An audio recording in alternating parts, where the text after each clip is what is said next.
Je suis Lisbeth Ricketts de Alter Inc. et je vous présente un autre épisode, la saison des fiançailles.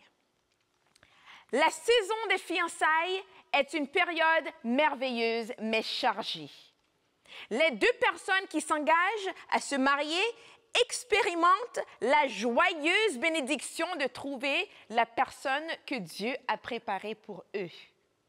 Pourtant, c'est une période stressante, car il y a tant de choses à préparer et si peu de temps pour le faire.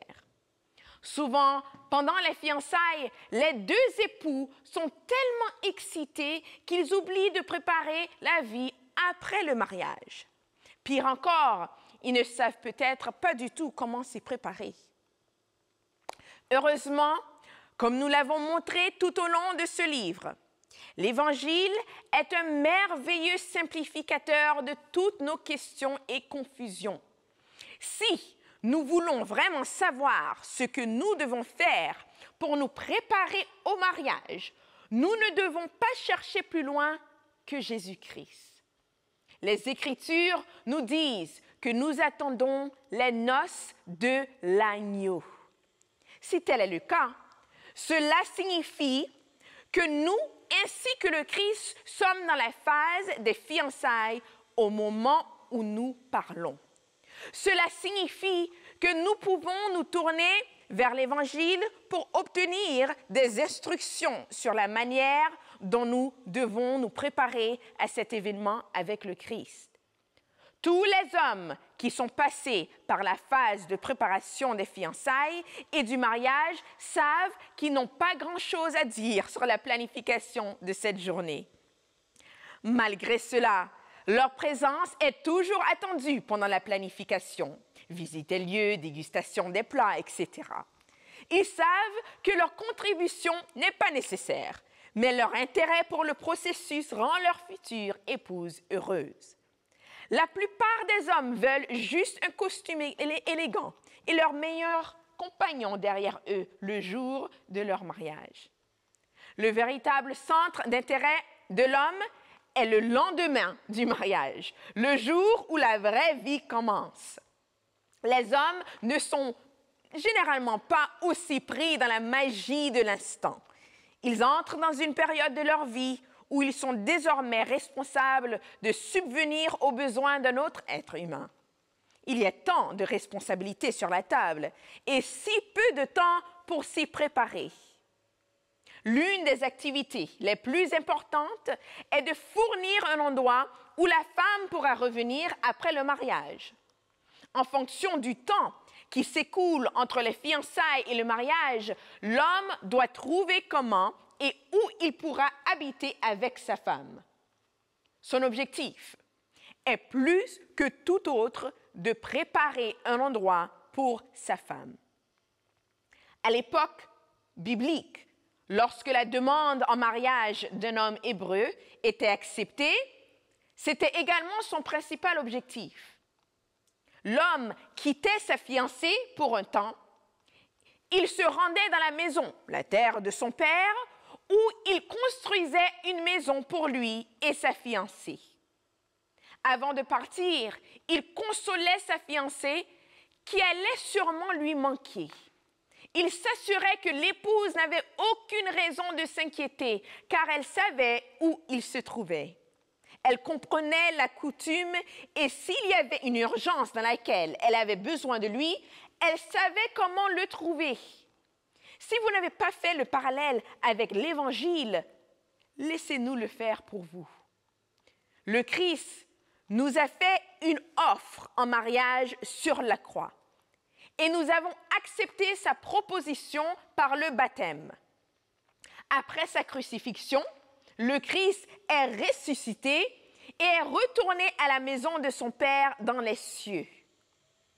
Avant de partir, le Christ a donné à sa future épouse cette merveilleuse assurance que votre cœur ne se trouble pas. Vous croyez en Dieu. Croyez aussi en moi. Dans la maison de mon Père, il y a plusieurs demeures. S'il n'en était pas ainsi, je vous l'aurais dit. Je vais vous préparer une place, et si je vais vous préparer une place, je reviendrai et je vous recevrai chez moi, afin que là où je suis, vous y soyez aussi. Et vous savez où je vais, et vous connaissez le chemin. Jean 14, versets 1 à 4. Le Christ ne se concentre pas vraiment sur le mariage, mais sur la vie à venir après le mariage. C'est pourquoi il est allé préparer une demeure pour son épouse. En partant, il nous rassure en nous disant de ne pas nous inquiéter. Il ne veut pas que nous soyons attristés par son absence, oubliant la promesse certaine qu'il reviendra et nous ramènera là où il est. À travers l'Évangile, nous voyons que l'homme se concentre sur la provision future de son épouse.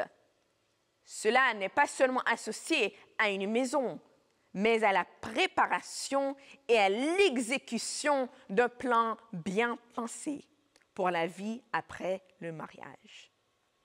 Pendant les fiançailles, de nombreux couples contractent une maladie appelée fièvre du mariage, qui les empêche de regarder au-delà du jour du mariage. Pour la plupart des femmes, c'est presque impossible à éviter, car leur mariage est quelque chose dont elles rêvent depuis qu'elles ont 7 ans. C'est pourquoi cette responsabilité est confiée à l'homme, dont les émotions ne sont pas complètement absorbées par l'événement. Heureusement, nous pouvons toujours tirer une application spirituelle de l'état d'esprit de la femme. Comme nous l'avons dit, la plupart des femmes sont tellement absorbées par les préparatifs et le jour du mariage qu'elles perdent de vue la vie qui suivra. L'un des principaux points d'attention de la mariée est le choix de la robe de mariée qui soit parfaite pour le jour du mariage. Ne vous en faites pas. Ce n'est pas une mauvaise chose. C'est ainsi que Dieu l'a conçue.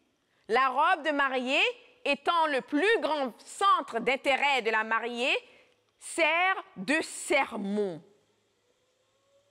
Si aujourd'hui, la mariée se concentre sur la robe de mariée, à l'époque biblique, la robe de mariée était tout autant le point de mire de la femme hébraïque.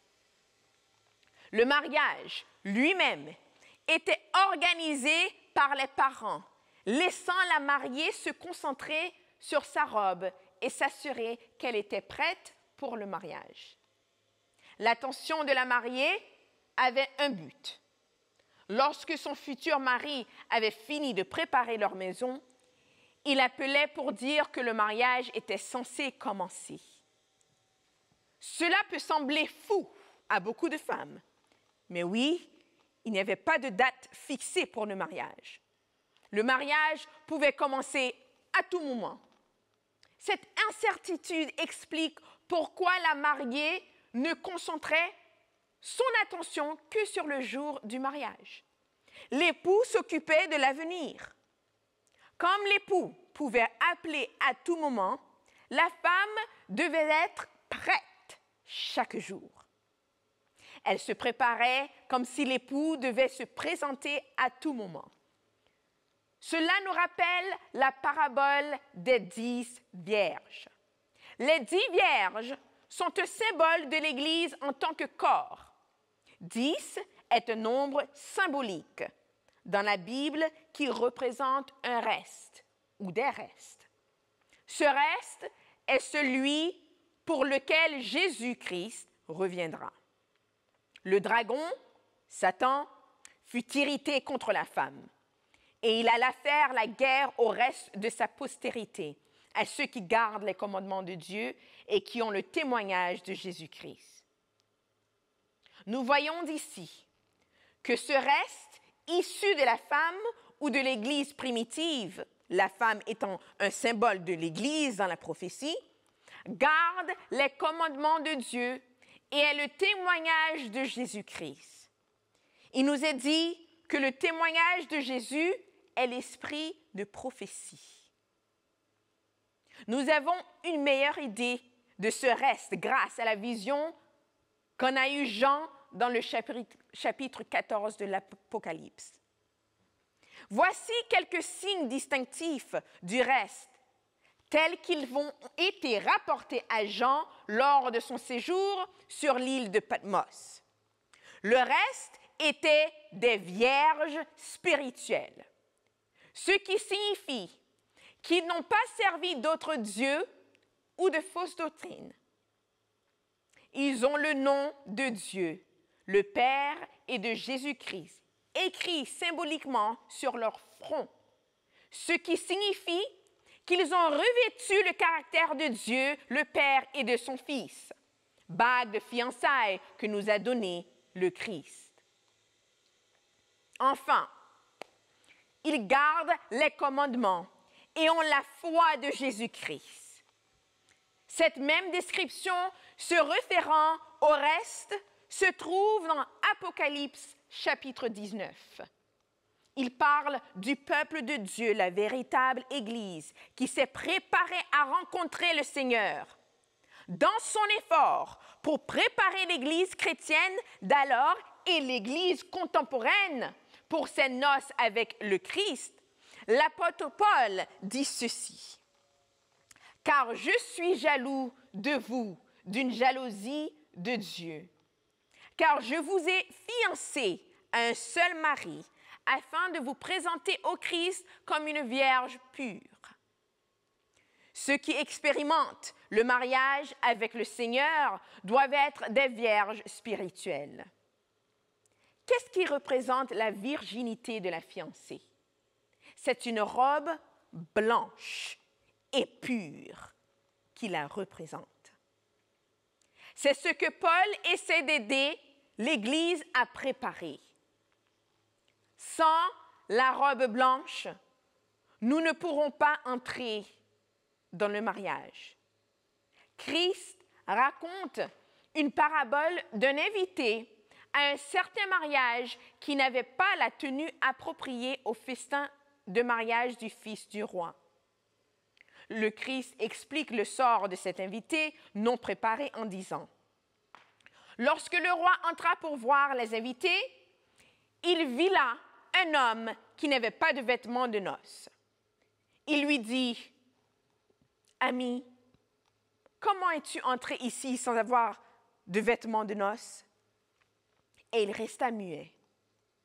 Alors le roi dit au serviteur « Liez-lui les pieds et les mains, emmenez-le et jetez-le dans les ténèbres du dehors. Il y aura des pleurs et des grincements de dents. » Ceci est une image de tous ceux qui ne seront pas préparés pour le mariage. Ils entendront l'appel de l'époux, mais ils ne seront pas prêts pour le mariage. C'est la raison pour laquelle la mariée doit se concentrer sur sa robe et les autres préparatifs. De même, le Christ nous avertit de garder de l'huile dans nos lampes. La lampe représente la parole de Dieu, comme le dit le psalmiste. « Ta parole est une lampe à mes pieds et une lumière sur mon sentier. » Psaume 119, verset 105. L'huile qui se trouve dans la lampe est l'onction du Saint-Esprit. Seul le Saint-Esprit nous indique et nous révèle la vérité de la parole. De plus, nous ne pouvons pas garder les commandements de Dieu ou les garder par nos propres forces. Nous ne pouvons le faire que par la puissance du Christ, sous la forme du Saint-Esprit en nous. Les 5 vierges folles représentent les membres d'Église qui connaissent intellectuellement la vérité, mais qui, pour une raison ou une autre, n'ont pas accepté ou reçu la présence du Saint-Esprit. Sans l'Esprit, il leur est impossible de garder les commandements ou d'incarner la foi de Jésus-Christ. Ils ne se sont pas préparés et seront jetés dans les ténèbres extérieures comme l'invité des noces qui n'était pas préparé pour les noces. Alors qu'ils suppliaient l'époux de les laisser entrer dans la salle des noces, symbole du ciel, il leur dit, « Je vous le dis en vérité, je ne vous connais pas. » Les 5 vierges folles ont été maintenues dans les ténèbres extérieures dont elles cherchaient à se sauver. Tout cela parce qu'elles ne s'étaient pas préparées. Voyez-vous pourquoi il est important pour la mariée de se concentrer sur les préparatifs de son mariage? Lors des noces de l'agneau, voici ce qui a été dit des 5 vierges sages. Réjouissons-nous et soyez dans l'allégresse et rendons-lui honneur, car les noces de l'agneau sont venues et sa femme s'est préparée. Il lui fut accordé de se vêtir de fin lin pur et blanc, car le fin lin est la justice des saints. Et il me dit, écris, heureux ceux qui sont appelés au festin de noces de l'agneau. Et il me dit, ce sont là les véritables paroles de Dieu. Le Christ prépare une maison pour son épouse, l'Église. Son exemple montre que la responsabilité de l'homme est de se concentrer sur la préparation d'une maison pour son épouse ici sur terre, après le mariage. Aussi, messieurs, ne soyez pas contrariés par le fait que votre fiancé soit absorbé par la cérémonie. Attirez son attention sur l'application spirituelle de tout cela. Montrez-lui que vous devriez tous deux éprouver le même engagement pour les noces de l'agneau. Montrez-lui comment vous devriez tous deux préparer vos vêtements dès maintenant. Le vrai mariage est encore à venir. La question est de savoir si vous avez reçu le Saint-Esprit. Vous tenez-vous sur le fondement de la parole de Dieu? Respectez-vous les commandements de Dieu, tous les 10? Lorsque nous nous tenons sur le fondement de la parole de Dieu, le Saint-Esprit nous conduit et nous guide dans notre étude biblique. Grâce au Saint-Esprit, nous comprenons mieux les prophéties de la Bible. Avec cette connaissance, nous pouvons mieux nous préparer à la seconde venue de Jésus-Christ. Chers amis, que votre mariage soit à venir, que vous le préparez maintenant même, ou que ce soit un fait accompli. Considérez cette étape de la relation comme un symbole de la manière dont vous et votre conjoint pouvez vous préparer spirituellement aujourd'hui, afin d'être prêt lorsque le Christ, notre époux, vous appellera. Donc, pendant que Jésus-Christ vous prépare une place, une maison, une demeure, qu'est-ce que vous allez faire? Allez-vous dormir, vous reposer pendant que lui, il travaille pour vous? Ou est-ce que vous serez prêt? C'est pas trop difficile, parce qu'avec Jésus, mission possible.